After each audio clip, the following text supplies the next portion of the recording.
Bonjour Vanessa. Bonjour Jocelyne. Et bonjour à vous, citoyennes et citoyens qui avez décidé de regarder ma chaîne YouTube pour vous informer sur ce fléau qui est le harcèlement moral dans la fonction publique et plus précisément dans l'administration de l'éducation nationale qui est totalement gangrenée depuis des années par une idéologie autoritaire de l'obéissance hiérarchique. Donc aujourd'hui, comme vous avez vu sur la pancarte, je vais vous expliquer de quelle manière justement, enfin l'une des manières de lutter contre des harceleurs et harceleuses dans l'administration de l'éducation nationale, c'est-à-dire en utilisant le recours au tribunal administratif.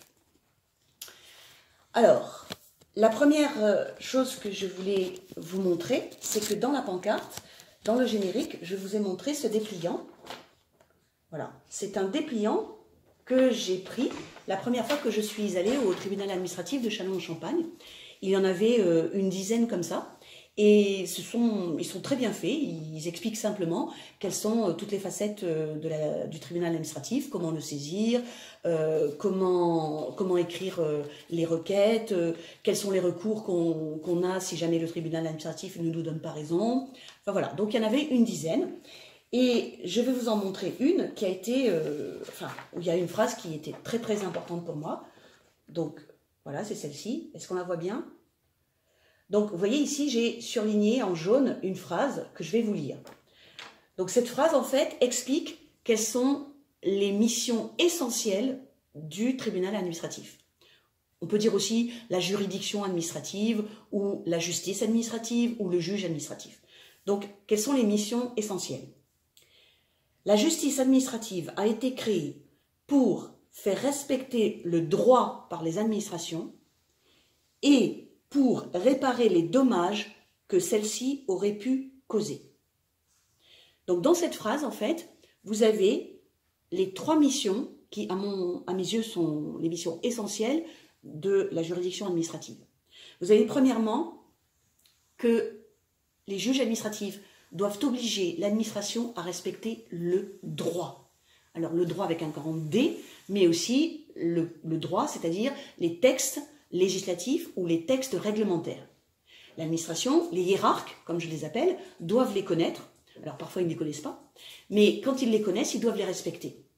Et ça, c'est la première mission du tribunal, c'est d'obliger l'administration à respecter le droit. La deuxième mission qui est implicite, c'est-à-dire elle n'est pas dite clairement dans la phrase que je vous ai lue, c'est de protéger les droits des administrés.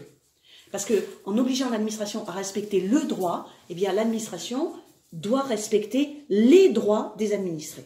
Voilà. Parce que nous avons des droits. Nous, quand je dis nous, c'est les fonctionnaires, puisque je suis une fonctionnaire.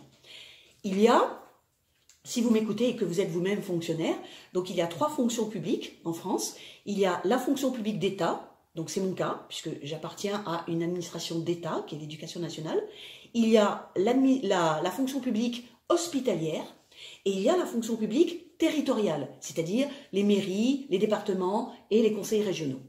Donc dans ces trois fonctions publiques, pour protéger les droits des fonctionnaires qui appartiennent à ces trois fonctions publiques, il y a une date très importante qui est celle du 13 juillet 1983. Ce jour-là, une loi a été votée à l'Assemblée nationale et cette loi a été portée par un député communiste qui s'appelle Anicet-Le Pors. Donc on l'appelle aussi la loi Anicet-Le Pors. C'est une loi qui, pour la première fois dans l'histoire de la République française, c'est une loi qui met sur le papier les droits des fonctionnaires.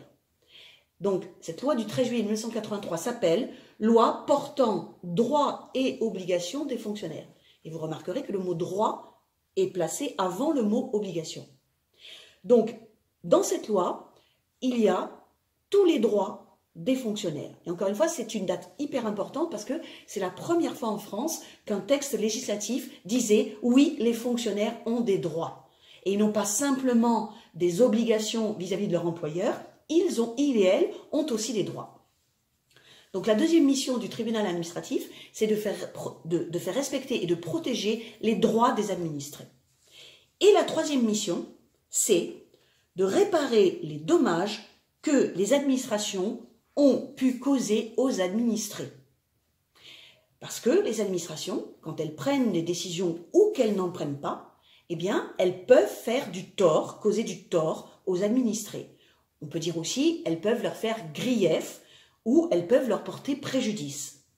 Et donc, dans ces cas-là, les administrés, les fonctionnaires, ont le pouvoir de demander au juge de réparer les dommages causés par l'administration. Donc ça, c'est quelque chose que je tenais à dire vraiment en préambule à cette vidéo. C'est les 3 missions essentielles de la juridiction administrative, c'est obliger l'administration à respecter le droit, protéger les droits des administrés et réparer les dommages causés par une administration. Après ce préambule, je vais vous expliquer rapidement quels sont les 3 niveaux de la juridiction administrative en France. Donc, quand vous avez un litige avec votre administration, que vous souhaitez contester une décision de l'administration ou une absence de décision de l'administration, eh bien, vous allez au tribunal administratif. Il y en a, en France, il y en a 42. Avant que je commence à combattre la récluse de l'Académie de Reims en 2016, je croyais naïvement qu'il y en avait un par département. Pas du tout, il y en a 42, ce qui veut dire qu'il y en a à peu près un pour 2 départements. Par exemple, le tribunal de Châlons-en-Champagne peut juger des litiges qui se sont produits dans les Ardennes. Et c'est mon cas, par exemple. Le premier recours que j'ai déposé au tribunal de Châlons-en-Champagne, c'était pour un litige qui s'était déroulé dans les Ardennes. Donc il y a 42 tribunaux administratifs en France. Ça, c'est ce qu'on appelle la juridiction de première instance. C'est le premier niveau. Si jamais le tribunal administratif ne vous donne pas raison, eh bien, vous pouvez aller à un niveau supérieur qui s'appelle la cour administrative d'appel. Donc, vous pouvez faire appel du jugement de première instance et vous déposez votre requête en appel à la cour administrative d'appel. Et là, il y en a encore moins que les tribunaux, il y en a 8 en France. Ce qui veut dire qu'une cour d'appel peut juger des litiges qui ont été déposés en première instance dans peut-être, si je compte bien, 5 ou 6 tribunaux. Donc, dans mon cas, j'ai déjà été obligée de déposer des requêtes à la cour administrative d'appel et elle se situe à Nancy. Et ça me donne bon espoir parce que j'ai déjà, en faisant mes recherches, je suis déjà tombée sur des arrêts de la cour d'appel administrative de Nancy et ça montre que les juges de cette cour, eh bien, peuvent parfaitement voir que l'administration a commis des illégalités et ont déjà rendu des jugements favorables aux administrés et qui sanctionnaient l'administration. Donc ça, c'est deuxième niveau, l'instance d'appel, cour administrative d'appel. Et puis, il y a un troisième niveau, c'est-à-dire que si vous n'obtenez pas satisfaction à la cour administrative d'appel, si la cour administrative d'appel rejette de nouveau votre requête, eh bien, à ce moment-là, vous pouvez aller à la juridiction suprême en France, le troisième et dernier niveau, qui est le Conseil d'État. Donc, le Conseil d'État, il est situé à Paris. Voilà. Et donc, là aussi, il va juger en dernier ressort en France. Alors, je dis en dernier ressort en France. Pourquoi? Parce que si jamais le Conseil d'État ne vous donne pas raison, eh bien, vous avez encore un dernier recours, mais cette fois-ci, c'est supranational, c'est-à-dire c'est hors de France. Et c'est la Cour européenne des droits humains que je vous ai montré dans le générique. Je vous le remontre. Donc, est-ce qu'on la voit bien? Voilà. Donc là, vous voyez, ça, c'est le bâtiment de la Cour européenne des droits humains. Et ça, c'est la salle à l'intérieur où on voit les juges qui jugent à la Cour européenne des droits humains. En abrégé, on dit CEDH. Et ça, c'est une cour très importante parce que, à plusieurs reprises, la France a été condamnée alors que les administrés avaient eu tort aux 3 niveaux que je vous ai indiqués, c'est-à-dire tribunal administratif, cour administrative d'appel et Conseil d'État. Donc, les administrés n'ont pas lâché l'affaire et elle et ils sont allés à la Cour européenne des droits humains et là, ils ont obtenu gain de cause. Ça, c'est hyper, hyper important. Et dans mon dossier, je vais devoir déposer bientôt une requête à la Cour européenne des droits humains parce que je n'ai pas obtenu satisfaction aux trois niveaux que je vous ai indiqués précédemment. Alors, comment déposer une requête au Conseil d'État, au tribunal administratif? Donc déjà, quel tribunal administratif choisir? Tout dépend de votre affectation administrative. Donc, le premier recours que j'ai déposé, c'était le 13 janvier 2017. À l'époque, j'étais affectée dans le collège de Grand-Pré dans les Ardennes. Mais c'est quand même au tribunal administratif de Châlons-en-Champagne que j'ai déposé mon recours.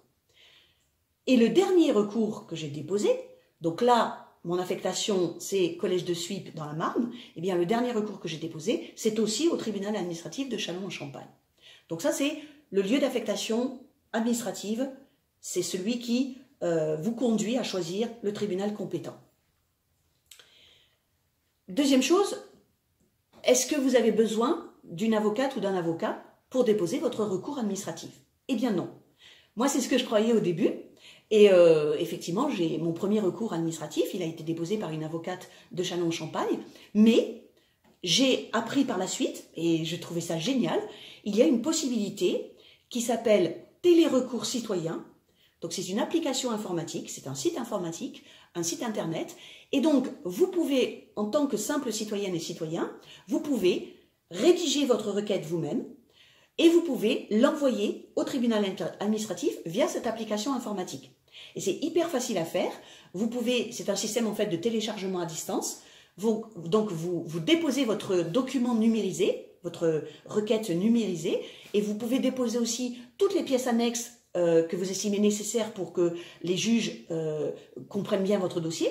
Et puis le tribunal à distance va télécharger vos documents et va ouvrir votre dossier. Voilà. Donc ça, c'est une possibilité que je trouve vraiment formidable et que j'ai utilisée moi-même déjà depuis août dernier, je l'ai déjà utilisé 5 fois. Voilà. Mais sinon, bien sûr, étant donné que le droit de la fonction publique ou le droit administratif, c'est quand même, faut quand même connaître les textes, il faut connaître les arrêts de jurisprudence, c'est-à-dire il faut savoir quelles sont des décisions qui ont déjà été rendues depuis des années par d'autres tribunaux. Et bien donc il faut savoir comment rédiger la requête, etc. Donc il vaut mieux quand même commencer avec une avocate ou un avocat. Donc moi ça a été mon cas. Mon premier recours, j'ai demandé à une avocate de Châlons-en-Champagne de le rédiger. Et par la suite, eh bien, je me suis aperçue qu'elle n'était pas très compétente. Et donc je l'ai laissé tomber. Et j'en ai trouvé une autre qui est absolument formidable et qui se trouve à Paris. Et donc elle est toujours mon avocate, et avec elle, on a déposé déjà, je crois, 12 recours au tribunal administratif. Voilà. Alors, évidemment, vous allez y penser tout de suite, quand vous payez un avocat ou une avocate, ça veut dire que vous déboursez de l'argent. Cet argent peut vous être remboursé en partie. Si vous avez une assurance, vous avez la possibilité de conclure un contrat avec votre assurance qui s'appelle un contrat de protection juridique professionnelle. Et ce contrat vous permet que certaines de vos procédures soient prises en charge. Alors, moi, c'est mon cas, par exemple. J'ai une assurance qui s'appelle la Maïf, puisque je suis fonctionnaire de l'éducation nationale. Et dans mon assurance a un contrat spécialisé pour les risques professionnels. Et donc, ce contrat m'a permis déjà que soient pris en charge 4 procédures et 2 consultations juridiques. Voilà. Donc, c'est sûr que ça coûte de l'argent. Je veux dire, moi, j'ai déjà, depuis le 1er juillet 2016, j'ai déjà déboursé 32 000 €. Mais il faut savoir ce qu'on veut. Et puis, de toute façon, une partie de cet argent peut vous être remboursée. Dernière chose à vous dire concernant la composition de la juridiction administrative.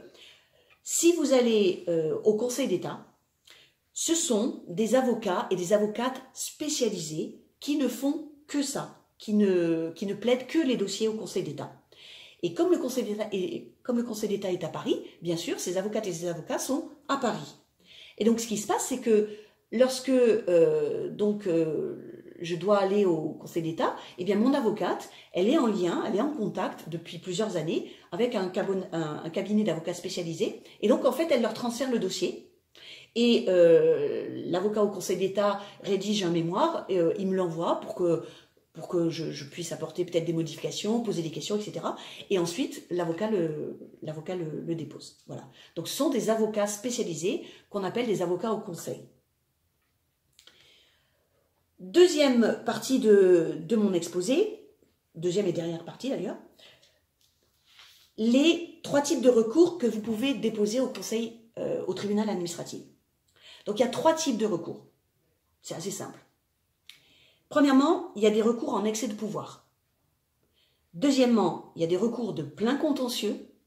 Et troisièmement, il y a des recours en référé. Donc je vais vous expliquer successivement en quoi consistent ces recours. Et je vais vous donner des exemples avec des documents de mes propres dossiers. Le recours en excès de pouvoir, c'est très simple, il a un seul but. Vous désirez faire annuler une décision administrative, c'est-à-dire une décision que l'administration a prise contre vous, une décision qui vous est défavorable et une décision qui vous fait grief. Cette expression « faire grief », ça veut dire que la décision vous porte préjudice, que la décision vous cause un dommage. Donc ça, c'est le recours en excès de pouvoir. C'est-à-dire vous demandez au juge d'annuler une décision que l'administration a prise contre vous parce que l'administration, en prenant cette décision, elle a excédé son pouvoir normal. Elle a outrepassé son pouvoir. Et ça, vous demandez au juge de le constater et de le sanctionner en annulant la décision. Il peut y avoir 2 types de décisions prises par l'administration. Il y a des décisions qui sont explicites et il y a des décisions qui sont implicites. Qu'est-ce que ça veut dire? Une décision explicite, ça veut dire que, noir sur blanc, je vous montre un exemple à l'écran. Est-ce qu'on le voit bien, Vanessa? Oui, voilà, noir sur blanc, vous avez une décision qui est prise par un ou une responsable administrative et cette décision vous est défavorable. Donc ici, à l'écran, vous avez une décision qui a été prise le 30 juin 2016 par la principale du collège de Grand Pré, qui s'appelle Nathalie Aulas-Maufré, et elle a pris cette décision, alors ça c'est ce qu'elle prétend suite à mon comportement, et la décision qu'elle a prise c'est, je vous le montre ici, la décision qu'elle a prise c'est qu'elle m'ordonne de quitter l'établissement. Voilà, le 30 juin 2016, elle m'ordonne de quitter l'établissement. Donc ce papier, la principale du collège de Grand Pré me l'a apporté dans le CDI du collège de Grand Pré à midi moins 10, le 30 juin 2016. Elle était accompagnée de la CPE et de la gestionnaire. Elle avait obligé la gestionnaire à venir. Hein. La gestionnaire ne voulait pas, parce que la gestionnaire était aussi harcelée par cette principale. La gestionnaire ne voulait pas, elle était en pleurs, mais la principale lui a donné l'ordre de venir, de l'accompagner. Et donc, elle m'a demandé de signer ce papier. Étant donné que ça faisait 3 mois que je subissais le harcèlement et que je le combattais, d'abord je n'ai pas voulu le signer, ensuite j'ai réfléchi, je me suis dit, de toute façon j'en peux plus, j'ai la tête qui va exploser, donc je préfère partir, rentrer chez moi et commencer à me défendre. Et effectivement, le lendemain, j'ai porté plainte au pénal contre la principale. Mais donc, ce papier est une décision administrative. Voilà.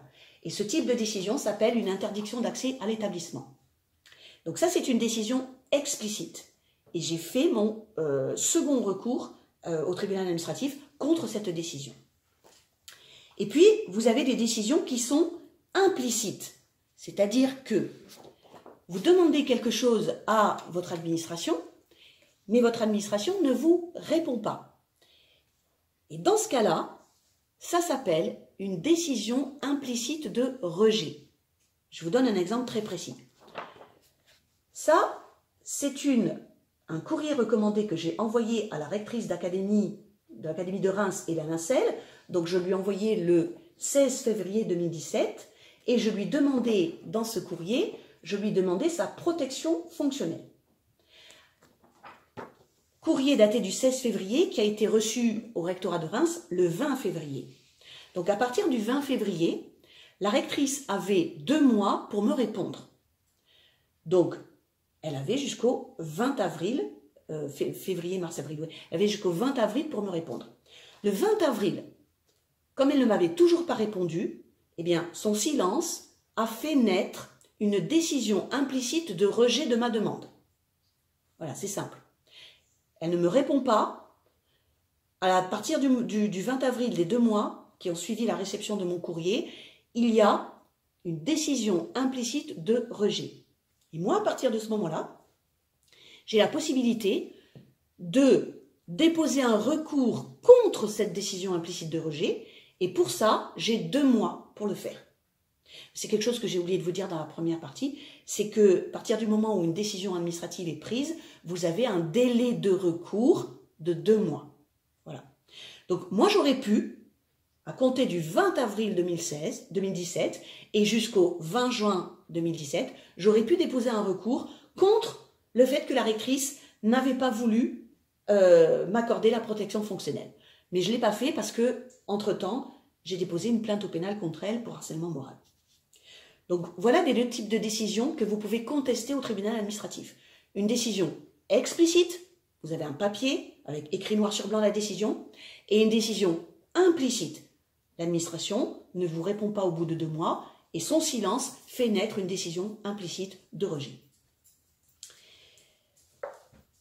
Quand vous déposez un recours contre un recours en excès de pouvoir. Hein, on est toujours dans la première sous-partie, recours en excès de pouvoir. Quand vous déposez un recours au tribunal administratif, donc vous demandez au juge de faire annuler une décision. Mais, et c'est ce que j'ai appris grâce à mon avocate, vous pouvez aussi demander au juge de faire annuler 2 décisions qui sont liées entre elles. Je vous donne un exemple. Le 12 mars 2019, j'ai envoyé un courrier recommandé au ministre de l'Éducation nationale. Et dans ce courrier recommandé, il y avait 2 choses que je demandais. Il y avait premièrement, je lui demandais sa protection fonctionnelle contre le harcèlement de la rectrice d'académie. Et deuxièmement, je lui demandais d'annuler 2 décisions que la rectrice d'académie avait prises contre moi. L'une était datée du 8 janvier 2019 et l'autre du 14 janvier. Donc, quand j'ai envoyé ce courrier, le 12 mars, il a été distribué le 15 mars. Et donc là, toujours pareil, comme l'exemple que je vous ai donné juste avant, le ministre avait jusqu'au 15 mai pour me répondre. Et le ministre ne m'ayant pas répondu, eh bien, moi j'avais jusqu'au 15 juillet pour faire un recours contre la décision implicite de rejet. Et là, c'est ce que j'ai fait. Mais, en ce qui concerne les décisions liées, vous remarquez qu'ici, je demandais au ministre d'annuler 2 décisions de la rectrice. Celle du 8 janvier 2019, elle me suspendait de mes fonctions pour 4 mois, et celle du 14 janvier 2019, là c'est la principale du collège de Suippes dans la Marne, qui de nouveau m'ordonnait de quitter l'établissement. Eh bien, j'ai appris que mon avocate pouvait faire un recours au tribunal administratif contre les 2 décisions, celle du 8 janvier 2019 et celle du 14 janvier. Et donc là, je vous montre, est-ce qu'on le voit bien à l'écran? Oui. Donc là, je vous montre la première page du mémoire que mon avocate a déposé au tribunal administratif de Châlons-en-Champagne contre les 2 décisions du 8 janvier 2019 et du 14 janvier 2019. Et vous voyez, elles sont ici. Voilà. Et il y a le petit mot, l'expression « ensemble les 2 décisions ». Donc ça veut dire que l'avocate demande au juge d'annuler les 2 décisions parce que ces 2 décisions sont liées entre elles.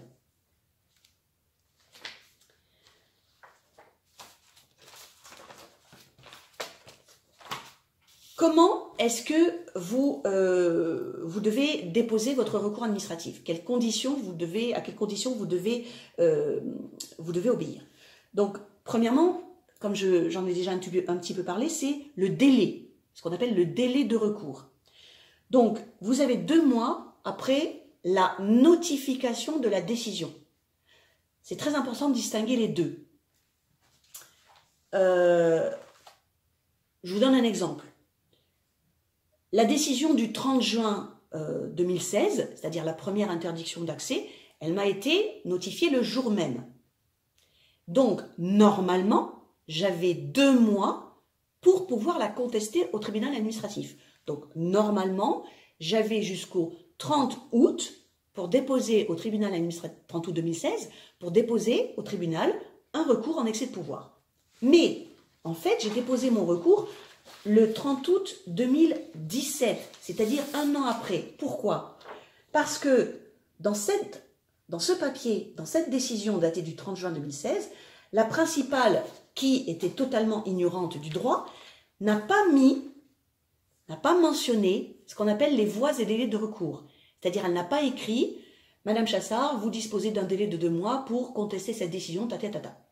Et vous pouvez le faire en déposant votre recours au tribunal administratif. » Le simple fait qu'elle n'ait pas fait figurer cette mention dans sa décision, eh bien, ça me permettait de dépasser le délai de 2 mois pour déposer mon recours au tribunal administratif. Mais normalement, quand il y a sur la décision la mention des voies et des délais de recours, eh bien, vous avez un délai de 2 mois. Dans l'exemple que je vous ai donné de mon courrier au ministre, je vous remontre. Donc, vous voyez, il est daté du 12 mars. Il a été distribué le 15 mars. Donc, le ministre avait 2 mois pour me répondre. Donc, 15 mars, 15 mai. Et moi, à partir de cette décision implicite de rejet, j'avais 2 mois pour le contester. Donc, en fait, ça fait un délai de 4 mois. Vous voyez? Et ça, je l'avais fait exprès. J'en avais parlé avec mon avocate. C'est-à-dire que j'avais commencé, au lieu de contester directement les 2 décisions de la rectrice de janvier 2019, celle du 8 janvier de suspension de fonction et celle du 14 janvier interdiction d'accès, au lieu de faire le recours direct au tribunal administratif dans les délais de 2 mois, j'avais dit à mon avocate, je préfère faire un recours hiérarchique au ministre, parce que d'abord ça me permettra de montrer que le ministre, il se met du côté de la rectrice parce que je suis sûre qu'il ne va pas me répondre, et c'est ce qui s'est passé. Et ensuite, ça me donnait un délai supplémentaire de 2 mois, parce que je pouvais attendre le fait que le ministre ne me réponde pas pendant 2 mois après mon recours hiérarchique, et là, j'avais 2 mois de nouveau pour déposer le recours administratif. Et enfin, comme je vous l'ai dit, il y a la possibilité, mais ça c'est quand même extraordinaire, si jamais dans la décision administrative, il n'y a pas la mention des voies et délais de recours, eh bien vous pouvez attendre 1 an avant de déposer votre recours administratif. Voilà. Donc ça, ce que je vous ai dit, c'est pour le recours en excès de pouvoir. Vous demandez au juge d'annuler une décision par laquelle l'administration a outrepassé son pouvoir envers vous. La deuxième catégorie de recours administratif, c'est le recours de plein contentieux. Alors, ce recours a un but unique, lui aussi. Il a pour but de vous faire obtenir par le juge une somme financière en réparation des dommages que vous a causé la décision de l'administration. Donc, en gros, c'est un recours qui a pour but de vous faire obtenir des indemnités financières. Attention, on ne dit pas, dans ce type de recours, on ne dit pas des dommages et intérêts. Ça, c'est pour des procédures au civil ou au pénal. Dans le domaine administratif, on dit des indemnités. Et c'est pour ça que ce recours de plein contentieux, on l'appelle aussi un recours indemnitaire. Donc, je vais vous montrer un exemple de recours indemnitaire que j'ai déposé. J'ai déposé déjà 2 recours indemnitaires. Alors, la première condition à suivre pour déposer ce recours, c'est que vous devez, au préalable, vous devez faire votre demande à l'administration.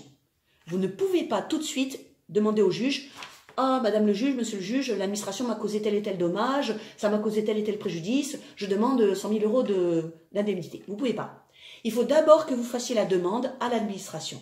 Ça s'appelle le recours administratif préalable obligatoire, le RAPO. Si on veut aller plus simplement, ça s'appelle une demande indemnitaire préalable. Je vous en montre une. Donc, elle est datée du 3 mars 2017. On la voit bien, Vanessa, à l'écran? 3 mars, c'est écrit ici. Enfin, c'est écrit quelque part. Donc ça, c'est du 3 mars. Voilà. Oui, on voit le 2 mars en fait. Voilà, ici. c'est ça. Oui. Voilà. Donc ça, c'est une demande indemnitaire que j'ai adressée à la rectrice de l'Académie de Reims. Et l'objet, c'en était le harcèlement moral hiérarchique que m'avait fait subir Nathalie Olas-Maufré au collège de Grand-Pré dans les Ardennes pendant 3 mois. Et puis, le même jour, j'ai envoyé à la rectrice une deuxième demande indemnitaire. Et cette fois-ci, c'était pour le comportement vexatoire et discriminatoire de l'administration, c'est-à-dire du rectorat de Reims, envers moi. Donc en gros, le 3 mars, j'envoie à la rectrice d'académie 2 demandes indemnitaires et l'ensemble des deux demandes, le montant total des indemnités que je demande, c'est 140 000 euros. 80 000 plus 60 000. Et je vous montre aussi rapidement toutes ces feuilles-là. Est-ce qu'on les voit bien, Vanessa? Oui. Hop, je ne sais pas comment les montrer. Voilà. Toutes ces feuilles-là, c'est ma demande indemnitaire préalable. C'est-à-dire que là, j'expose, je vous montre le sommaire. On voit bien? Voilà. Là, j'expose, si vous voulez, tous les agissements, à la fois de la principale du Collège de Grand-Pré et de plusieurs responsables du rectorat de Reims. Donc, tous les agissements qui m'ont causé des préjudices et pour lesquels je demande réparation. Quand la rectrice, la date de cette demande indemnitaire, c'est le 3 mars, elle a été distribuée le 6 mars. Donc à partir du 6 mars, la rectrice avait 2 mois pour me répondre. Donc 6 mars, avril, mai, voilà, 6 mai, c'est ça. Et donc, à partir du 6 mai, eh bien, vu que la rectrice ne m'a pas répondu, si vous vous souvenez de ce que j'ai dit dans la première partie, cela fait naître une décision implicite de rejet. Elle rejette ma demande indemnitaire. Et donc, à partir du 6 mai, j'ai 2 mois pour déposer un recours indemnitaire au tribunal administratif. Et donc, le 7 juillet, mon avocate a déposé, je vous la montre à l'écran, donc le 7 juillet, mon avocate a déposé au tribunal administratif de Châlons-en-Champagne une requête indemnitaire. Et si vous le voyez ici, dans l'exposé de la requête indemnitaire, il y a bien les 2 demandes que j'avais faites et auxquelles la rectrice n'avait pas donné réponse. Alors, vous voyez, cette requête est déposée le 7 juillet. Vous allez me dire, mais vous nous avez parlé du 6 mars, 6 mars, 6 mai, 6 mai, 6 juillet. Parce que le délai se compte en jours francs. C'est-à-dire que il y a les 60 jours du délai de 2 mois, plus un jour. Donc en fait, c'était 6 juillet et le lendemain, 7 juillet, minuit. Donc mon avocate avait jusqu'au 7 juillet, minuit, pour déposer le recours indemnitaire. Lorsque le recours administratif est enregistré au tribunal, eh bien, ce recours-là, cette requête que je vous ai montrée, le juge la transmet à la partie adverse. Alors, il faut bien comprendre que la procédure administrative, c'est une procédure écrite. Vous avez 2 parties, ce qu'on appelle les parties adverses. Vous avez 2 parties. Moi, je fais la demande au juge. Donc, je m'appelle la demanderesse. Si j'étais un homme, je m'appellerais le demandeur. Et la rectrice d'académie, elle, c'est la partie adverse, et elle s'appelle la défenderesse. Parce qu'elle va défendre, elle va se défendre devant le juge. Et si c'était un recteur, ce serait le défendeur. Donc, le juge va transmettre ma requête à la rectrice, qui, à son tour, alors elle va lire cela, et à son tour, elle va produire un autre texte, donc ça s'appelle des mémoires, donc elle va produire un mémoire qu'on appelle un mémoire en défense. Et ce mémoire en défense, normalement, ce mémoire en défense doit répondre à tous les arguments que mon avocate ou moi-même avons mis dans le mémoire. Elle doit répondre à tout. Donc le mémoire en défense peut faire, je ne sais pas moi, 5 pages, 10 pages, 15 pages. Il peut faire aussi 1 page, comme par exemple celui-ci, que je vous montre. Celui-ci, vous voyez, il est daté du 11 décembre 2018. Et en fait, c'était le dernier mémoire en défense dans le recours indemnitaire. En fait, c'est un peu comme du ping-pong, si vous voulez. Moi, demanderesse, je produis au tribunal un mémoire introductif. La défenderesse produit un mémoire en défense. Ce mémoire en défense, il va m'être communiqué, à mon avocate aussi, bien sûr. Et nous allons de nouveau répliquer à ce mémoire en défense. Donc ça s'appelle un mémoire en réplique. C'est renvoyé à la rectrice qui peut produire un 2e mémoire en défense. C'est renvoyé à moi-même et à mon avocate qui pouvons produire un 3e mémoire qu'on appelle un mémoire en triplique. En général, ça ne dépasse pas quand même 4 allers-retours. Et donc, quand les juges estiment qu'ils ont suffisamment de documents, eh bien, ils disent l'instruction est close et ils prennent le temps d'examiner les pièces du dossier. Ensuite, il y a une audience. Donc, audience, ça veut dire que vous êtes dans le tribunal et que votre avocate ou vous-même, vous pouvez plaider. Et donc, Vanessa, ben, tu le sais, puisque tu m'as accompagnée à une audience le 3 décembre 2019 au tribunal de Châlons-en-Champagne. Donc, dans l'audience, c'est pas très long. Il y a le juge avec deux autres personnes. Et puis, il y a une personne qui s'appelle le rapporteur public qui fait en gros un exposé de votre dossier et en gros qui suggère une solution au juge. Et ensuite, il y a la défense, enfin le demandeur ou la demanderesse, c'est-à-dire votre avocat ou vous-même, eh ben vous plaidez. Donc ça dure environ, ça peut durer un quart d'heure, pas plus quoi. C'est pas du tout des audiences comme au pénal. Hein. Et après avoir écouté donc l'avocat ou l'avocate, eh bien le juge dit, ok c'est bon, le jugement sera rendu tel jour. Donc en général c'est 15 jours après, en général 15 jours, 3 semaines après que le jugement est rendu. Et donc, pendant cette période, cette petite dernière période, qu'on appelle la période de délibéré, le jugement est en délibéré, eh bien, vous avez la possibilité de produire un dernier écrit qui s'appelle une note en délibéré. Et c'est intéressant parce que, tu t'en es aperçu, Vanessa, lorsqu'il y a eu à chaque fois les audiences, donc moi j'y suis, et je note tout ce que dit le rapporteur. Parce que c'est intéressant de répondre ensuite à ce que dit le rapporteur, si jamais le rapporteur dit des choses qui ne sont pas vraies. Et c'est ce qui s'est passé à chaque fois. Donc, en fait, dans la note en délibéré, eh bien, on répond aux choses qu'on estime fausses ou inexactes dites par le rapporteur, et on peut apporter aussi des précisions. Et une fois que cette note en délibéré est envoyée, alors là, il n'y a plus rien à faire, et donc le jugement est rendu par le tribunal. Donc, je vous montre un exemple d'ordonnance de jugement, voilà, donc ça peut faire plusieurs pages, et puis donc à la fin du jugement, il y a la décision du tribunal, donc là vous voyez c'est la requête de Madame Chassard est rejetée, voilà, donc ça c'est le président de la deuxième chambre du tribunal administratif, s'appelle Olivier Nizet, donc c'est lui jusqu'à présent qui a rejeté mes 6 premières requêtes. Et du coup, il m'a obligé à faire une requête en appel à la Cour d'appel administrative de Nancy. Et donc, justement, lorsque mon avocate et moi, on a discuté, et de toute façon, je lui ai dit, moi, j'abandonnerai jamais. Si je dois aller à la Cour européenne des droits humains, j'irai, hein, il n'y a aucun problème. Donc, à la suite de ce jugement, eh bien, on fait appel à la Cour d'appel administrative de Nancy. Et donc là, mon avocate, elle produit une requête en appel. Donc, je vous la montre. Voilà. Donc ça, c'est la requête en appel qui a été déposée à Nancy le 26 juin 2019. Et je vais vous montrer, je vous disais que les mémoires, ils peuvent prendre plusieurs pages. Donc là, vous voyez, voilà, ça, c'est toute la requête en appel à la Cour de Nancy. Et je vous disais aussi que vous pouviez joindre beaucoup de pièces annexes. Donc là, nous avons déposé 122 pièces annexes à l'appui de cette requête. Voilà.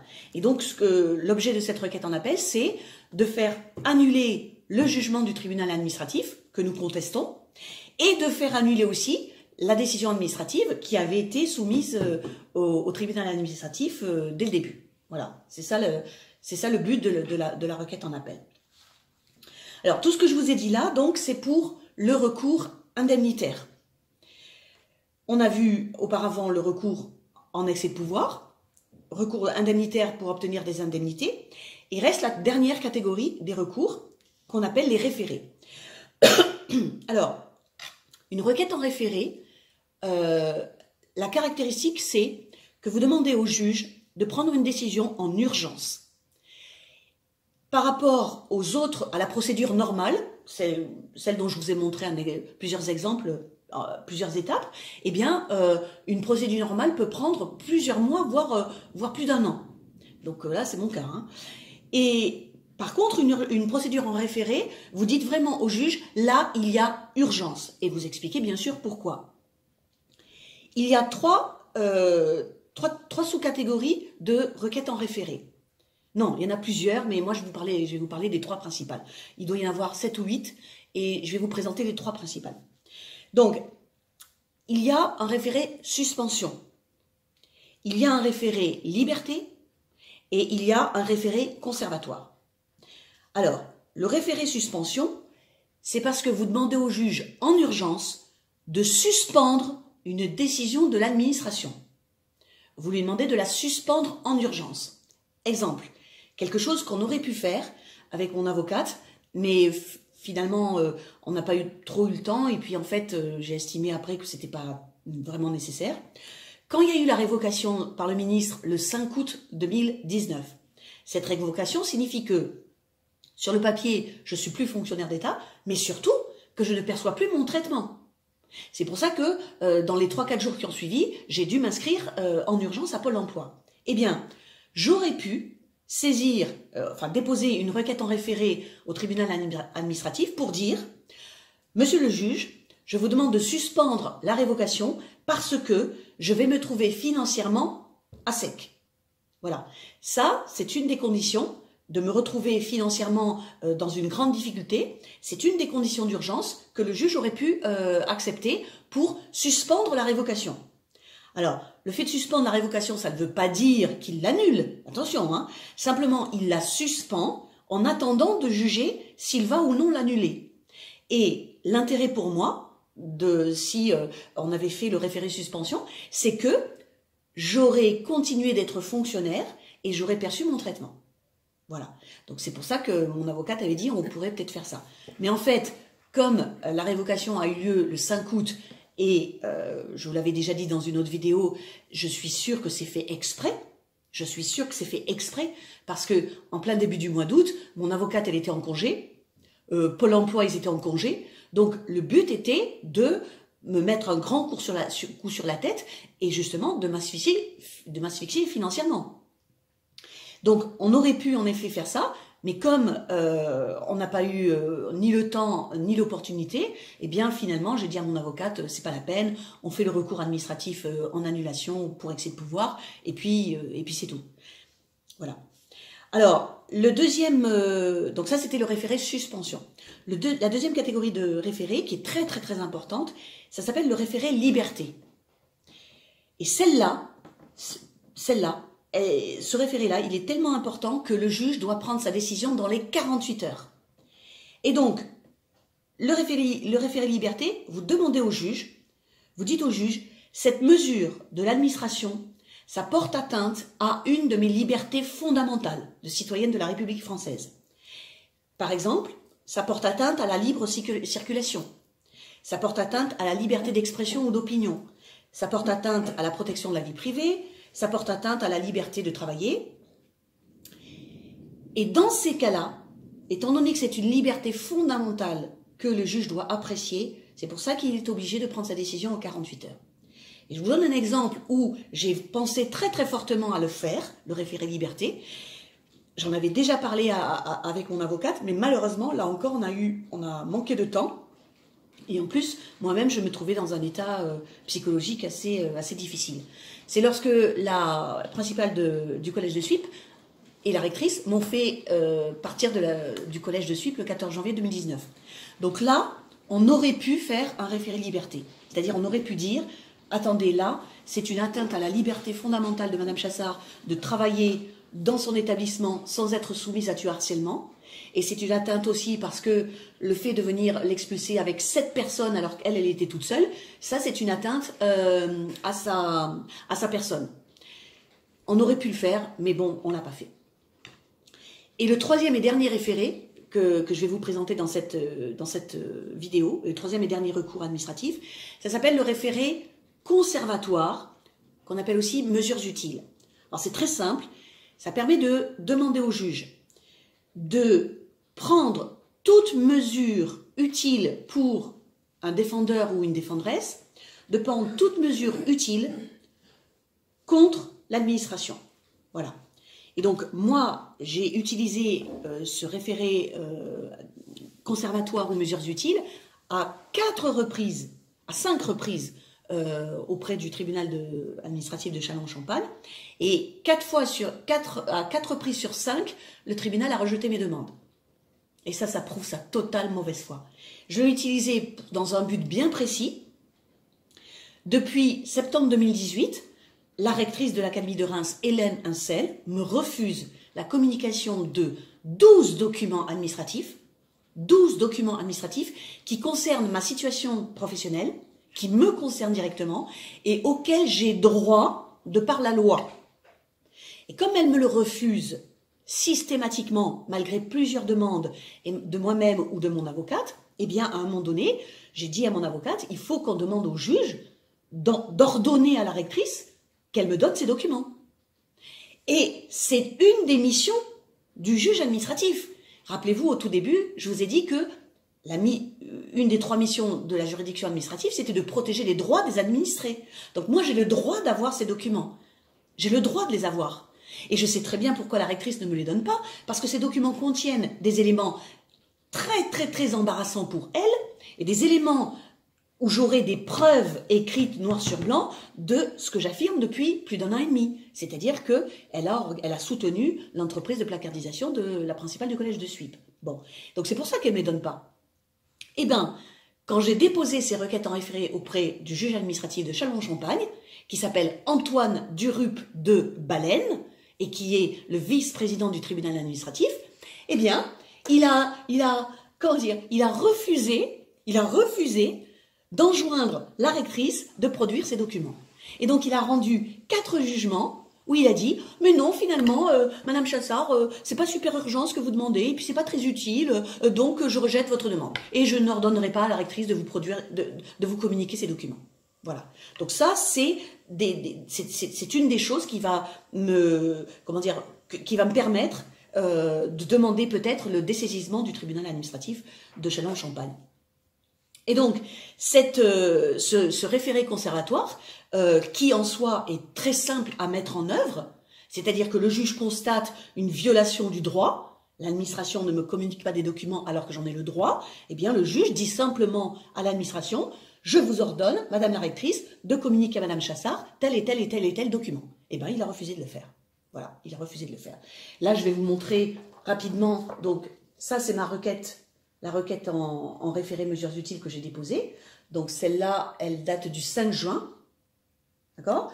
Donc le juge a refusé, alors pour celle-là, il a pris son temps parce qu'il a refusé 6 semaines après. On a déposé la requête le 5 juin. Le référé, je vous ai dit, c'est une mesure que le juge doit prendre en urgence. Il a attendu 6 semaines et il a rejeté ma requête le 17 juillet. Qu'est-ce que j'ai fait? Là, j'ai dit à mon avocate, là, c'est pas possible, ça m'énerve trop. Donc là, je vais aller au Conseil d'État, directement. Je fais appel du fait que le juge du TA de Châlons refuse d'ordonner à la rectrice de me communiquer ces documents et je fais appel directement au Conseil d'État. Et donc, comme je vous le disais au tout début, mon avocate, elle est en lien en contact avec un cabinet de 2 avocats, l'un qui travaille au Conseil d'État, l'autre à la Cour de cassation. Et l'avocat au Conseil d'État, donc je vous montre le mémoire, il a déposé, il a fait, et puis ensuite je l'ai un peu regardé avec lui, et donc il a déposé le 9 août 2019 au Conseil d'État. Et malheureusement, j'ai appris quelque chose. De toute façon, depuis presque 4 ans, j'apprends plein de choses en droit. Donc en fait, au Conseil d'État et à la Cour de cassation, les pourvois, donc ça s'appelle un pourvoi, les pourvois ne sont pas examinés directement. Il y en a tellement, et le Conseil d'État et la Cour de cassation sont tellement en sous-effectif, comme dans quasiment tous les services publics, qu'ils ont mis en place, il y a environ une dizaine ou une quinzaine d'années, ils ont mis en place une procédure de filtrage. C'est écœurant, c'est dégueulasse, mais ça existe. Et donc ça s'appelle la procédure d'admission des pourvois en cassation, la PAPC. Personnellement, je ne la connaissais absolument pas. Mais je l'ai appris parce que le 30 décembre 2019, eh bien, j'ai reçu le jugement du Conseil d'État qui me dit « Madame Chassard, votre pourvoi, il est même pas admissible. Il est même pas admissible. C'est absolument écœurant. » Et donc, ce jugement a été rendu par une seule personne. Voilà. Cette personne s'appelle Mathias Guillaumard. Donc, c'est là que j'ai découvert la procédure de filtrage. Donc, ce monsieur, conseiller d'État, eh ben, il a lu le mémoire que je vous ai montré, qui est un très très bon mémoire. Il l'a lu. Il dit, dans son jugement, il dit, Madame Chassard prétend que je vous montre ici, voilà. Donc, en gros, là, il fait le sommaire du mémoire pour le pourvoi au Conseil d'État. Et puis, alors là, je suis restée scotchée. Il ne réfute aucun des arguments qu'il y avait dans le mémoire du pourvoi, aucun, et il dit simplement, il est manifeste qu'aucun de ces moyens n'est de nature à permettre l'admission du pourvoi. Je vous montre, parce que vraiment c'est absolument incroyable. C'est-à-dire, par une phrase lapidaire, ce type se permet de dire, eh ben, aucun de vos arguments ne permettent d'admettre votre pourvoi au Conseil d'État. Circulez, il n'y a rien à voir. Quand j'ai reçu ça, je vous avoue que j'ai été assez dégoûtée. Et donc, j'en ai discuté avec l'avocat qui avait fait le mémoire. Et donc, il m'a dit, ben, déjà, il m'a dit, c'est rare. Donc, vous imaginez, moi, je me dis, c'est tellement rare que, voilà, il faut que ça tombe sur moi, quoi. Et il m'a dit ensuite, je ne pense pas que ce soit la peine d'aller à la Cour européenne des droits humains, parce que pour obtenir ces documents, vous avez un autre moyen. Et donc, il m'a expliqué l'autre moyen, et effectivement, c'est celui qu'on a mis en œuvre après avec mon avocate. Voilà. Donc, chers amis, j'en ai terminé. Je vous ai présenté, j'espère que ça vous a intéressé. J'ai essayé de vous présenter de façon la plus claire et la plus concise, on va dire, des informations qui peuvent vous être utiles si vous décidez un jour, si vous êtes obligé un jour de contester une décision administrative au tribunal administratif. Et n'hésitez pas, si vous avez des questions très précises à me demander, si vous avez des conseils, dans la rubrique à propos de ma chaîne, j'ai mis mon adresse électronique personnelle. Donc n'hésitez pas à m'écrire si vous en avez envie. Et puis si vous avez des commentaires à faire intéressants, bien sûr, pour moi et pour d'autres, eh bien, n'hésitez pas à le faire. Voilà. Donc je vous remercie de votre attention et je vous dis à une prochaine vidéo. Au revoir.